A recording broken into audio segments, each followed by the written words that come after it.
नमस्कार BPL news में आप सभी दोस्तों का एक बार फिर से बहुत बहुत स्वागत है। दोस्तों इस वक्त की बड़ी खबर निकल के आ रही दोस्तों, यूपी विधान परिषद चुनाव में समाजवादी पार्टी और बीजेपी के सभी प्रत्याशी निर्विरोध घोषित किए गए। एमएलसी जी हाँ, ये बड़ी खबर निकल के आ रही है। सभी प्रत्याशी निर्विरोध निर्वाचित हुए, इसके बारे में आपको बताएंगे। दूसरी बड़ी अपडेट, फिलहाल बड़ी खबर निकल के आ रही है दोस्तों, आपको बता दें कि किसानों ने सरकार के प्रस्ताव को किया खारिज, कहा पूरी तरीके से रद्द हो कानून, 1.5-2 साल के लिए नहीं। जी हाँ, किसानों का बड़ा ऐलान। इस बीच तीसरी बड़ी खबर में आपको बताएंगे, यूपी के घरों में जगह बनाने के लिए प्रियंका गांधी का कैलेंडर पॉलिटिक्स। जी हां, घर घर में 10 लाख कैलेंडर बंटवाए गए हैं, इसके बारे में आपको बताएंगे। तीसरी बड़ी अपडेट निकल के आ रही दोस्तों, तांडव विवाद के बीच योगी की पुलिस पहुंची मुंबई, चस्पा किया है निर्देशक अली अब्बास व लेखक गौरव सोलंकी के घर नोटिस चस्पा किया है। जी हाँ, आपको बता दें उनके घर ताला मिला था, उसके बारे में विस्तार से बताएंगे। और उस बीच बड़ी खबर निकल के आ रही है, जहाँ पर पंचायत चुनाव को लेकर भी कुछ एक बड़ी खबर निकल के आ रही है। आरजेडी जयंत चौधरी, आरएलडी जयंत चौधरी ने कुछ एक बड़े ऐलान किए पंचायत चुनाव को लेकर, तो सब कुछ जाने के। लेकिन उससे पहले अगर आपने चैनल को भी तक सब्सक्राइब नहीं किया तो प्लीज सब्सक्राइब कर लाल बटन दबाकर चैनल को सब्सक्राइब करें। दरअसल पहली बड़ी खबर, लेकिन उससे पहले दोस्तों 2022 में कौन बनेगा मुख्यमंत्री, कमेंट के माध्यम से जरूर लिखिएगा। दरअसल पहली बड़ी अपडेट, यूपी विधान परिषद चुनाव में भाजपा व सपा के सभी प्रत्याशी निर्विरोध निर्वाचित हुए। जी हाँ, यूपी विधान परिषद की 12 सीटों के अलावा नामांकन करने वाले भाजपा के 10 समाजवादी पार्टी के 2 प्रत्याशी निर्विरोध निर्वाचित हो गए हैं। इसकी घोषणा गुरुवार को कर दी गई है। भाजपा की तरफ से उप मुख्यमंत्री डॉक्टर दिनेश शर्मा, भाजपा के प्रदेश अध्यक्ष स्वतंत्र देव सिंह, लक्ष्मण आचार्य, महामंत्री गोविंद नारायण शुक्ल, अश्विनी त्यागी, कुंवर मानवेंद्र सिंह, सुरेंद्र चौधरी, धर्मवीर प्रजापति, अरविंद कुमार शर्मा, सलिल बिश्नोई विधान परिषद सदस्य निर्वाचित हुए हैं। और विधान परिषद में नेता प्रतिपक्ष सपा के अहमद हसन और राष्ट्रीय प्रवक्ता राजेंद्र चौधरी भी निर्वाचित हुए हैं। आपको बता दें दोस्तों, निर्वाचित सदस्यों को प्रमाण पत्र प्रस्तुत करते हुए शपथ भी दिलाई गई।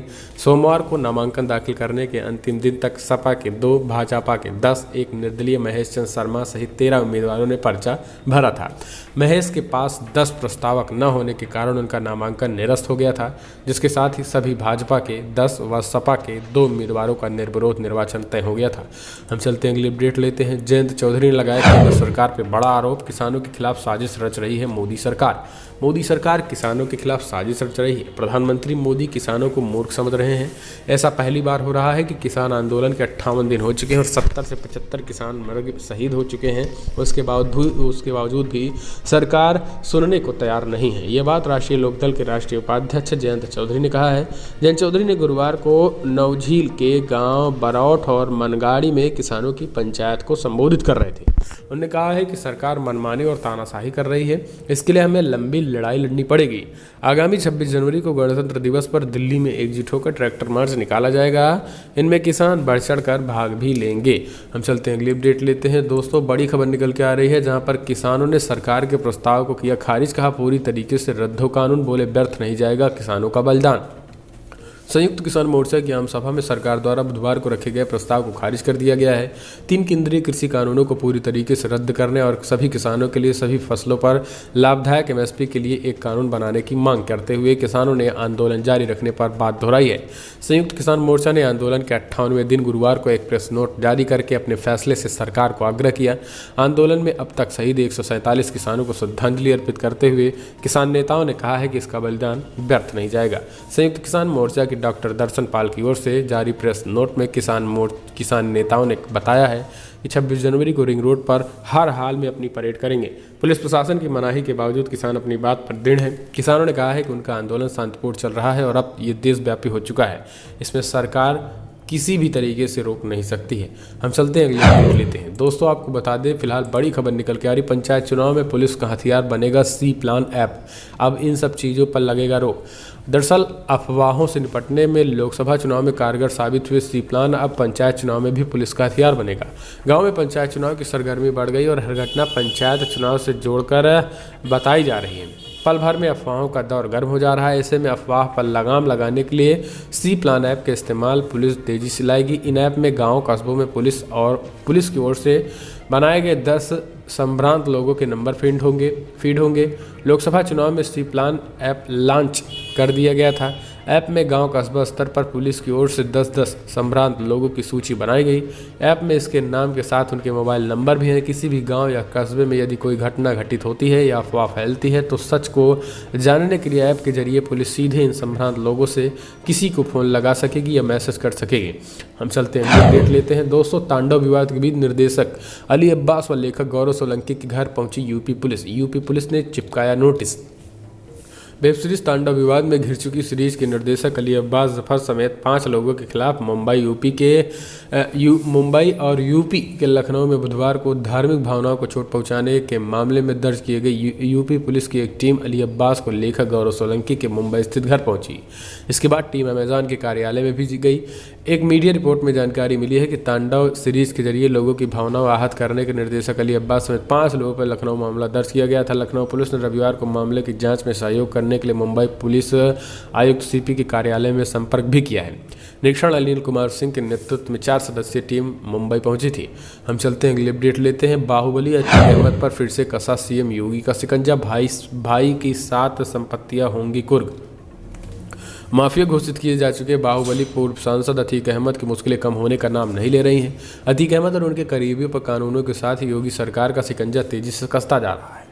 माफिया अतीक अहमद और उनके गुर्गी को 23 संपत्तियों की कुर्क करने का आदेश जारी कर दिया गया और अगले 2 ही दिनों में उनके भाई खालिद अजीम और अशरफ की 7 संपत्ति को भी कुर्क करने की तैयारी की जा रही है।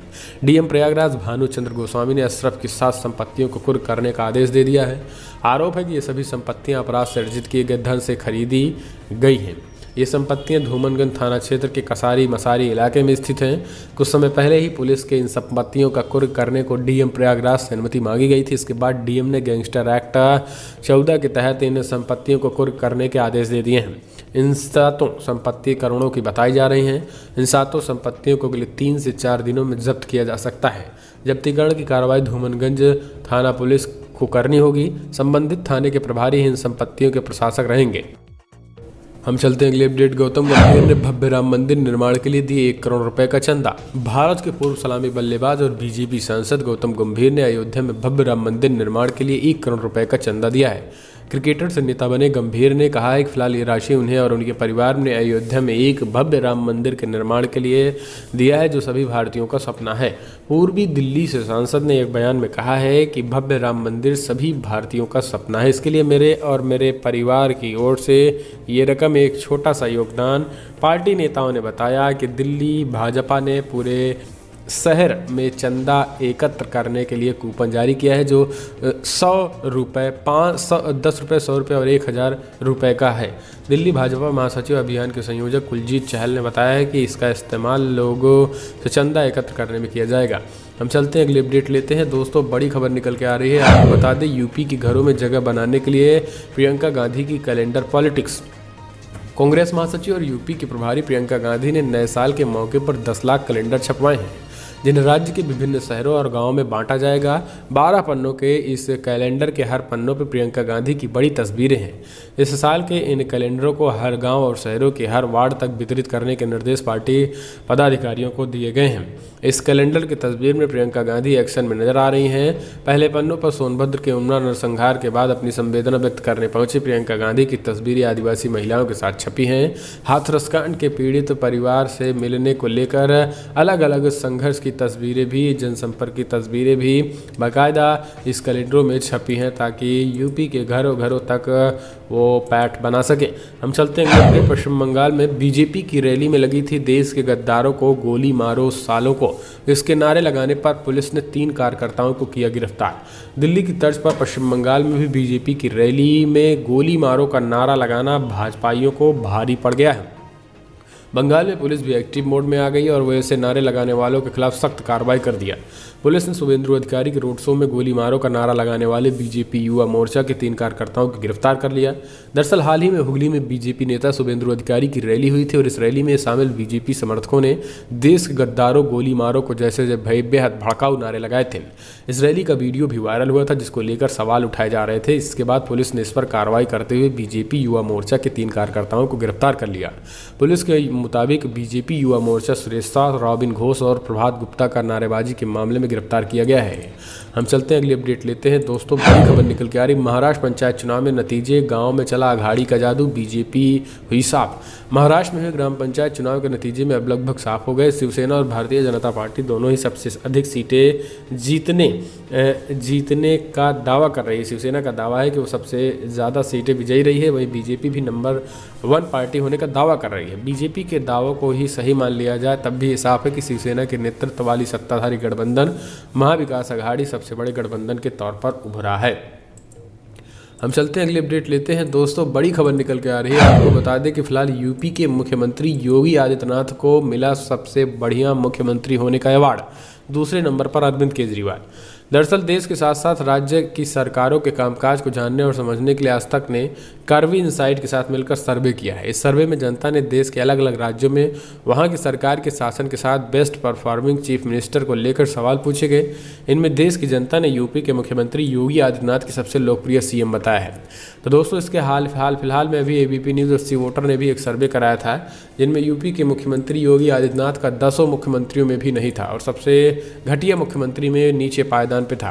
तो दोस्तों फिलहाल आप कमेंट के माध्यम से अपनी राय देना ना भूलें। आपके सर्वे के अनुसार यूपी या देश का सबसे खराब मुख्यमंत्री कौन है? कमेंट के माध्यम से आप अपनी राय देना ना भूलें। इस वीडियो में इतना ही। चैनल को सब्सक्राइब करें पल पल की अपडेट के लिए।